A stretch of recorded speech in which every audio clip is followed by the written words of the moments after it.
이번 순서는 독자가 묻고 광수가 답한다 코너입니다. 메일 신청하신 분들이 꽤 많이 늘었다고 하는데요. 숫자는 다음에 말씀드리고요. 네. 사실은 많은 분들이 답장 주신 것도 답장 드리고 싶고 인사도 드리고 싶은데 그걸 못하니까. 근데 최대한 다 읽으려고 노력을 해요. 네. 근데 이제 무겁죠. 그래서 항상 이렇게 제가 요즘 무거워요, 마음이. 네. 근데 이거 어떻게 해야 되지? 제가 매우 지금 고민 중입니다. 그래도 모든 걸 다 할 수는 없고요. 그래서 오늘 이 시간에 좀 일반적인 상황으로 좀 풀 수 있는 것, 메일 주신 분들 중에 내용을 좀 3개를 지금 선생님이 직접 뽑아오셨어요. 그거 제가 읽고 한번 대답을 좋습니다. 해보는 걸로 해보겠습니다. 자, 첫 번째는 신혼부부입니다. 새 집에 살고 싶은데 가격이 빠지지 않아요. 어떻게 해야 할까요? 이거 굉장히 중요한 질문이에요. 왜냐하면 일반적으로 저희는 새 집을 원하죠. 네. 그런데 새 집을 원하는 이유는 뭔가요? 더 좋으니까? 아니면 어떤 집값 측면에서 더 좀 좋습니까? 그게 뭐 전세나 이런 수준이면 더 깨끗하고 안락한 집을 가고 싶은 마음인데 새 집을 산다면은 집값이 올라갈 거를 혹시 기대하는 심리가 있는 건가요? 기본적으로 여기에서 2가지가 교집합이 있잖아요. 신혼부부고 그리고 새 집을 원합니다. 이거는 새 집이 살기 좋다는 거예요. 왜냐하면 젊은 층일수록 생활의 편의에 대해서 중요하게 생각하니까. 그렇죠. 네. 그러니까 사용 가치가 새 집이 높다고 판단하는 거죠. 네, 네. 그러니까 전형적으로 이렇기 때문에 투자 관점이 없는 겁니다. 계속 제가 강조하지만 생각을 바꾸실 필요가 있어요. 사용에 대한 가치도 물론 중요하지만 이게 투자할 만한 가치가 있을까? 그래도 일생에 많이 해봐야 2번, 3번 집 사요. 그러면 한 15년 정도는 생각해 봐야 될 거 아니에요. 그렇죠? 그럼 15년 동안 이 집은 어떻게 변할까? 쉽게 말해서 이 집은 가격이 오를까? 이거 되게 중요한 거잖아요.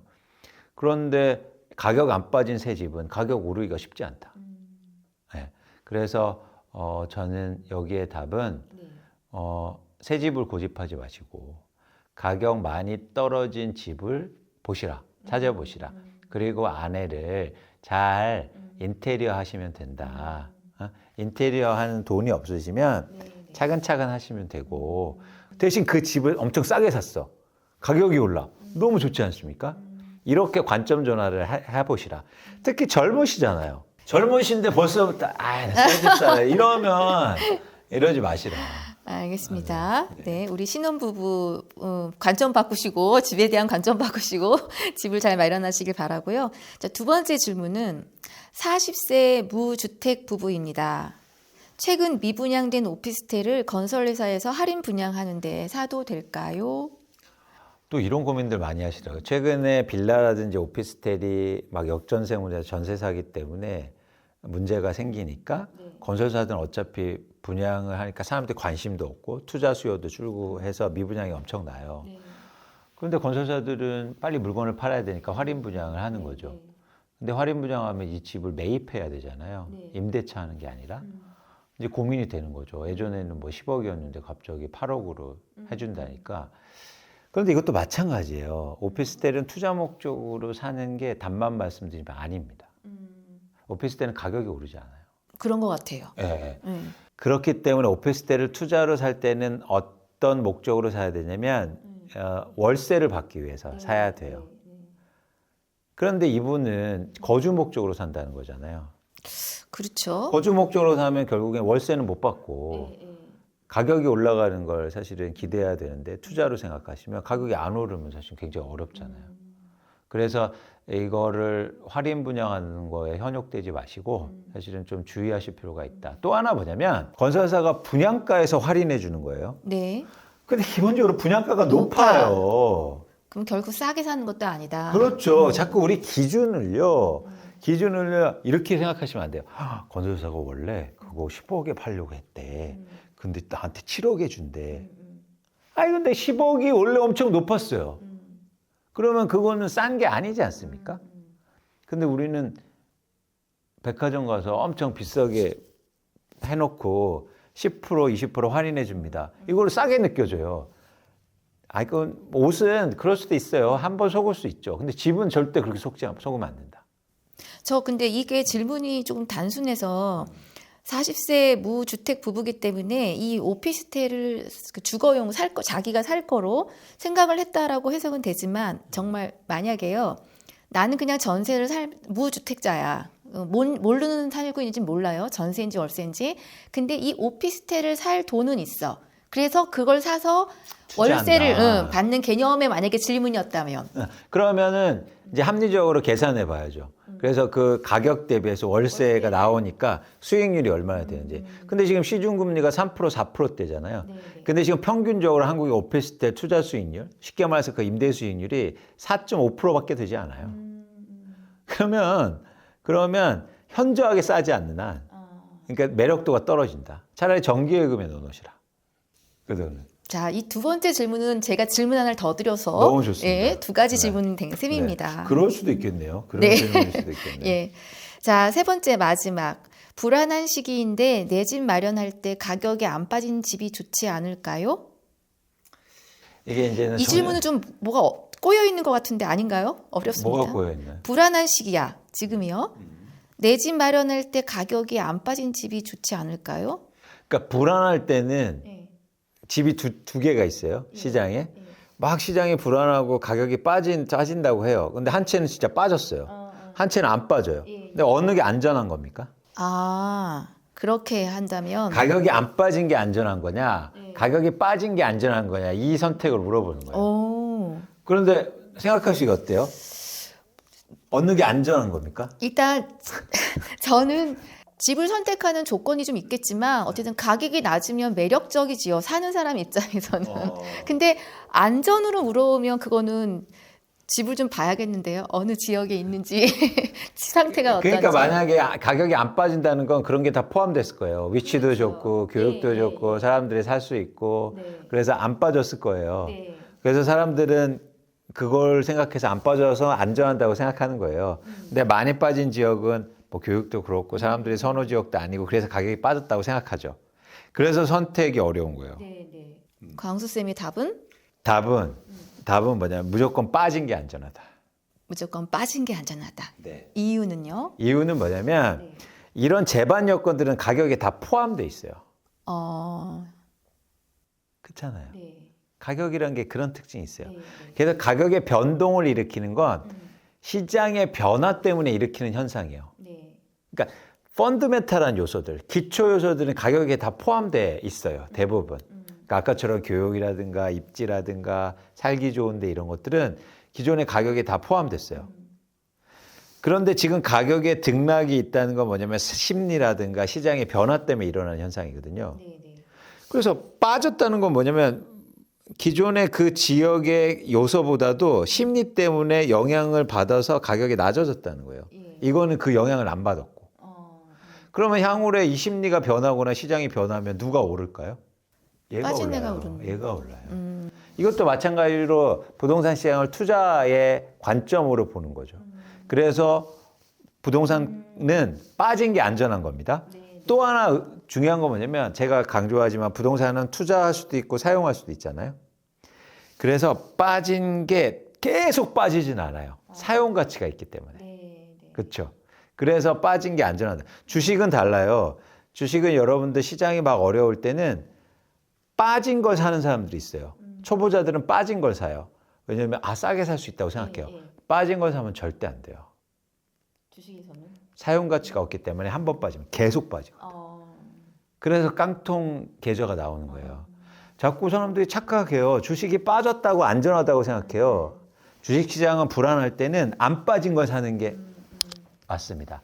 그래서 아주 중요한데 뭐냐면 아주 단순한 투자법이 있어요. 주식에서는. 막 시장이 어려울 때 안 빠진 걸 사세요. 그럼 그게 오르거든요. 그런데 그 이유는 어디에 있다? 주식은 사용 가치가 없기 때문에. 근데 부동산은 반대라는 거예요. 빠진 게 안전하다. 빠진 걸 사야 된다. 이런 단순한 규칙이 나옵니다.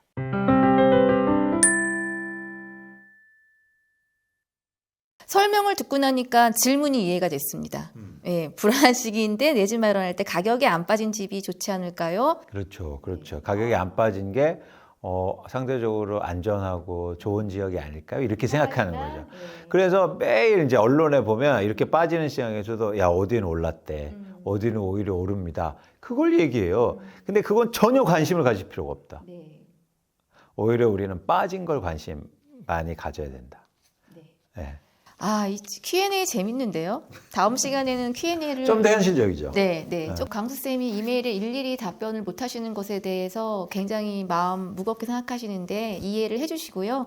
다음 시간에는 질문을 좀 더 뽑아서 공부가 쏙쏙 되는 분위기인데 해보겠습니다. 알겠습니다. 자, 6호 맛보기 잠깐 해주시죠. 다음 호 어떤 거 준비하고 계시나요? 6호는 사실은 이 5호에서 나온 문제점을 연결하는 구조예요. 그러니까 저희의 레포트의 가장 구조는 뭐냐면 약간 드라마 연속극 같은 구조를 갖고 있어요. 네, 네. 그래서 이제 매도를 얘기했으니까 이제 네. 매도하는 사람들이 시장에 내놓는 매물이 있을 거 아니에요.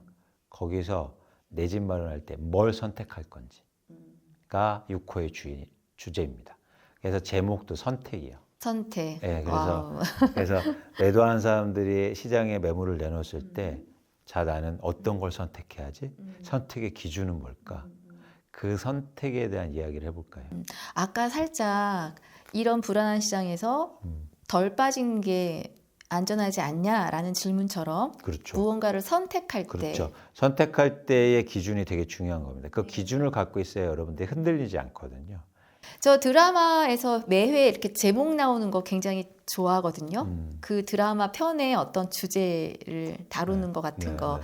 지금 방송 중이 모두 갑자기 떠올랐는데 지금 광순의 복덕방 약간 시리즈물로 지금 가고 있습니다. 아니, 연결이 다 돼 있어요. 여러분들이 잘 보시면 제가 이제 6호인데 일단 제목은 무조건 두 글자예요. 아, 네. 네, 두 글자고 두 글자가 이제 연결선상에 있는 거죠.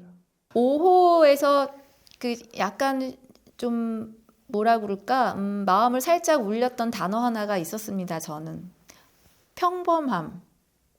그러니까요. 그게 저는 많은 분들이 메일을 주시는데 공통된 단어들이 몇 가지 있어요. 근데 그 중에서 이제 평범하다라는 단어를 굉장히 많이 쓰시더라고요.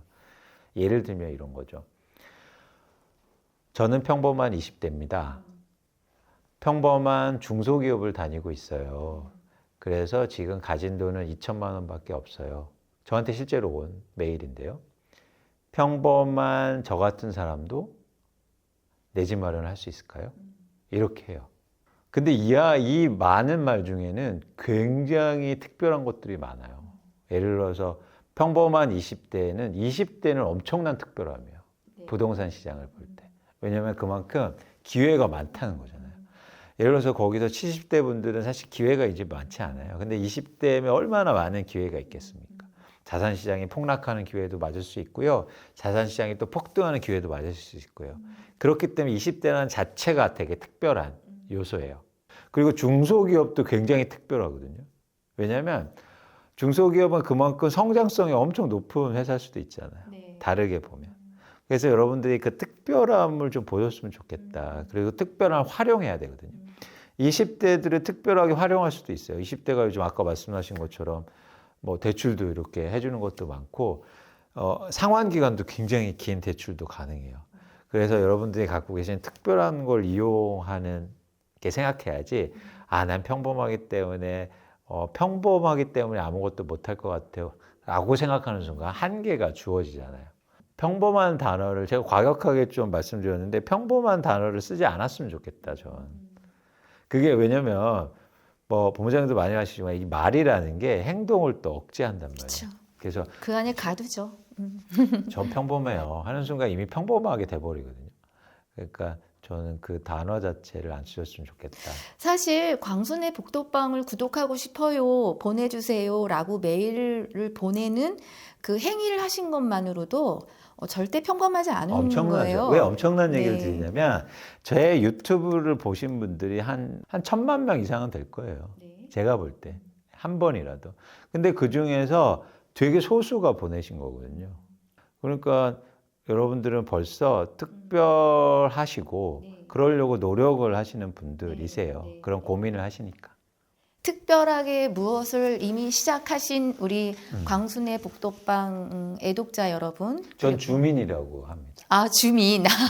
복덕방 주민. 네. 예, 주민 여러분. 네. 예, 그리고 이 방송을 보고 또 계시는 시청자 여러분. 여러분들은 이미 평범하지 않으신 분들이니까 그 단어에 갇히지 마시고 자신감을 갖고 생활하시기 바랍니다. 자, 뭐 마무리 하고 싶은 말씀 있으시면. 지금 제가 사실은 광순의 복덕방을 보내드리는데 약간 불편한 점이 많으실 거예요. 대표적으로 불편한 점이 메일은 보냈는데 막 스팸으로 들어가 있고 그리고 저희가 첨부 파일이 잘 안 늘리고 이런 문제들이 있는데 일단 처음이었으니까 점점 더 저희가 발전해 나가는 모습을 보여드리겠습니다. 그래서 약간 이제 현실적인 한계들도 있는데요. 그리고 고민들을 좀 같이 해결하고 또 한 가지 제가 여러분들이 계속 질문하고 했는데 제가 다 계속 읽고는 있다. 그래서 언젠가는 꼭 답변을 해드리려고 노력을 하겠습니다. 그래서 복덕방 문 열고 들어오실 때 주민 여러분 더 편하게 네, 저희가 앞에 좀 청소도 하고 네, 네. 문도 잘 정비해서 네. 아마 조만간 네. 네, 선을 보이겠습니다. 네, 네. 그럼 저희는 6호에서 다시 만나겠습니다. 시청해 주셔서 감사합니다. 맞습니다.